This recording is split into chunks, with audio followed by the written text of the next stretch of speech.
Hello everyone. आज का जो हमारा टॉपिक रहने वाला है वो है सूरत स्प्लिट। सूरत स्प्लिट का मतलब है कांग्रेस का दो हिस्सों में तकसीम हो जाना, मॉडरेटस और एक्सट्रीमिस्ट्स।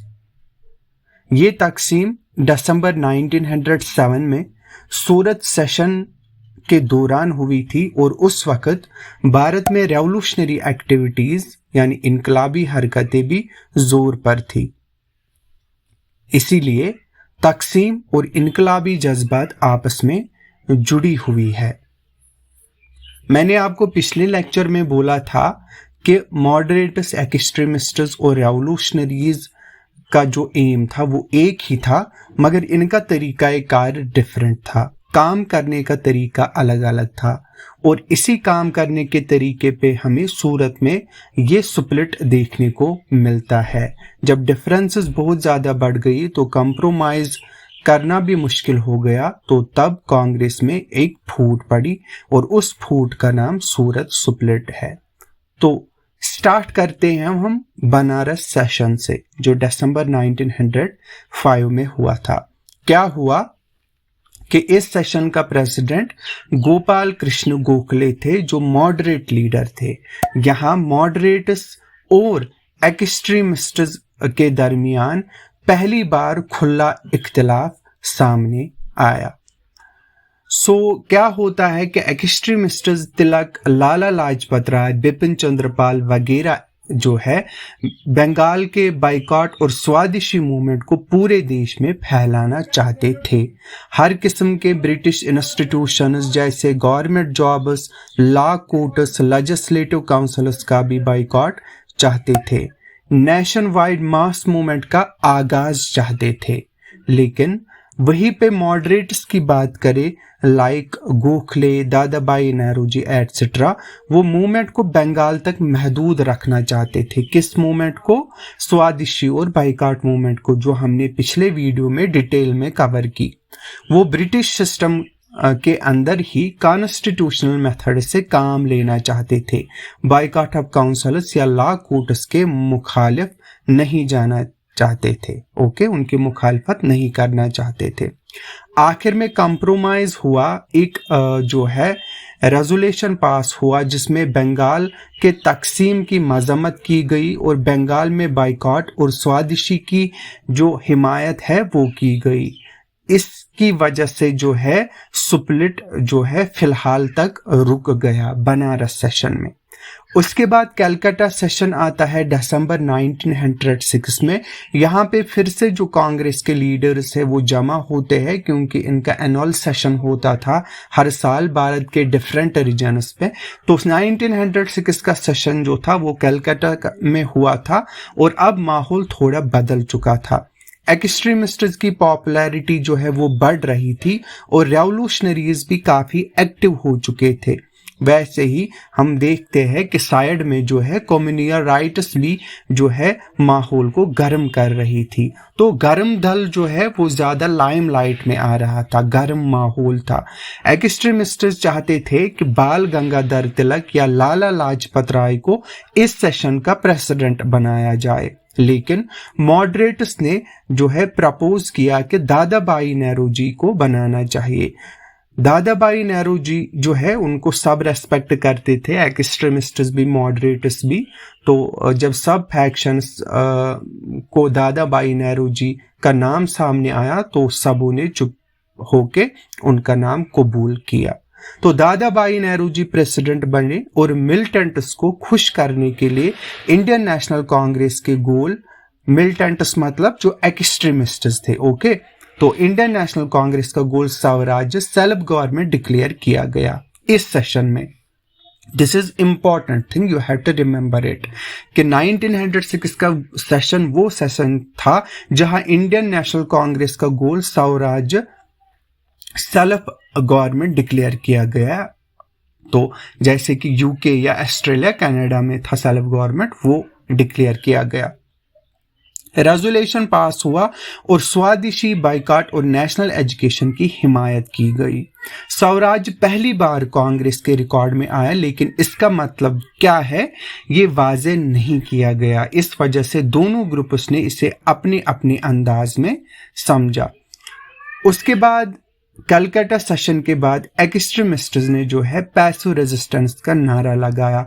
स्कूल्स, कॉलेजेस, काउंसिल्स और म्यूनिसिपैलिटीज, लॉ कोर्ट्स वगैरह का बाइकॉट करने को कहा। तो फिर सूरत में सेशन होता है 1907 में। कलकत्ता के बाद सूरत में और एक सेशन होता है 1907 में। तो दोनों कैंपस के दरमियान इख्तलाफ हद से ज़्यादा बढ़ गया। यहाँ पे प्रेसिडेंट के चुने जाने पर भी दोनों में सख्त टकरार हुई। एक्सट्रीमिस्ट्स चाहते थे कि तिलक को प्रेसिडेंट बनाया जाए, मॉडरेट्स ने इसको अपोज किया और नतीजा क्या निकला कि सेशन टूट गया, पुलिस को बुलाना पड़ा, जूते तक चले, इन्होंने एक दूसरे पर जूते फेंके।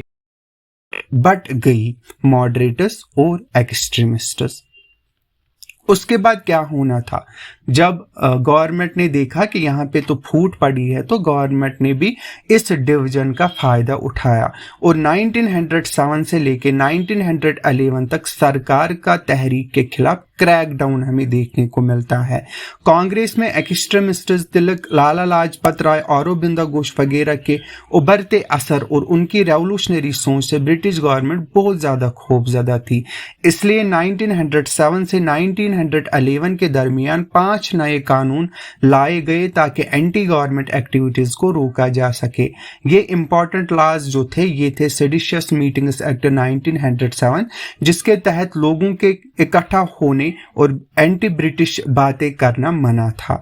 इंडियन न्यूज़पेपर्स एक्ट 1908 अखबारों को कंट्रोल करने के लिए था ताकि वो हुकूमत के खिलाफ कुछ ना लिखे। Criminal law amendment act 1908 revolutionaries के खिलाफ जो है सख्त सजाओं का इंतजाम किया गया। उसके बाद इंडियन प्रेस एक्ट 1910 प्रेस पर और ज्यादा जो है पाबंदियां लगा दी गई।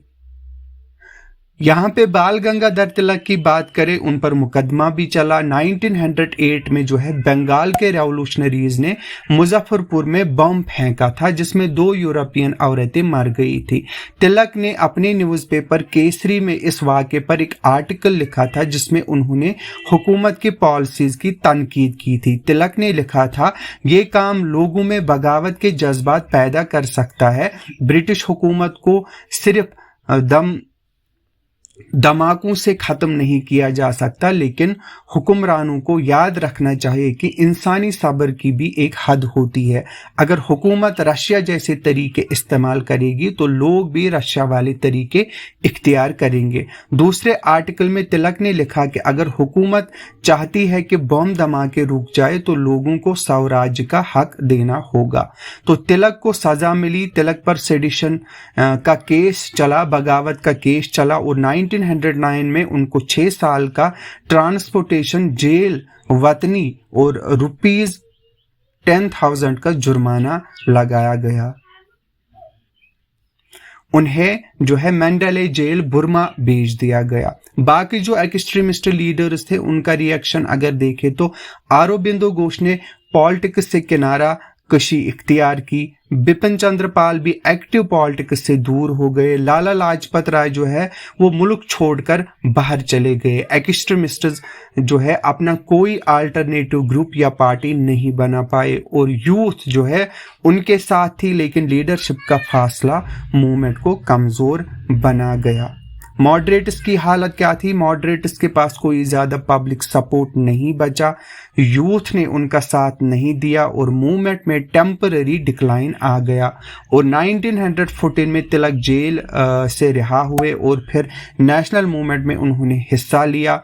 ब्रिटिश स्ट्रैटेजी यही रही थी कि ब्रिटिश ने पहले दिन से कांग्रेस के खिलाफ जो है बात की थी, और चाहे वो मॉडरेट्स हो या एक्सट्रीमिस्ट्स, लेकिन एक्सट्रीमिस्ट्स का इन्फ्लुएंस बढ़ने British secretary of John Morley ने भी कहा था कि तिलक को सजा देना ज्यादा नुकसानदेह हो सकता है जितना उसे छोड़ देना। तो ये थी ब्रिटिश की कैरेट एंड स्टिक पॉलिसी जो उन्होंने एग्जीक्यूट की। उन्होंने क्या किया, मॉडरेटर्स को बोला कि आप चुप बैठो, हम आपको रिफॉर्म्स देंगे, हम रिफॉर्म्स लाने वाले हैं जो आगे फिर 1909 मॉर्लिमेंटो रिफॉर्म्स के तौर पे सामने आ गए।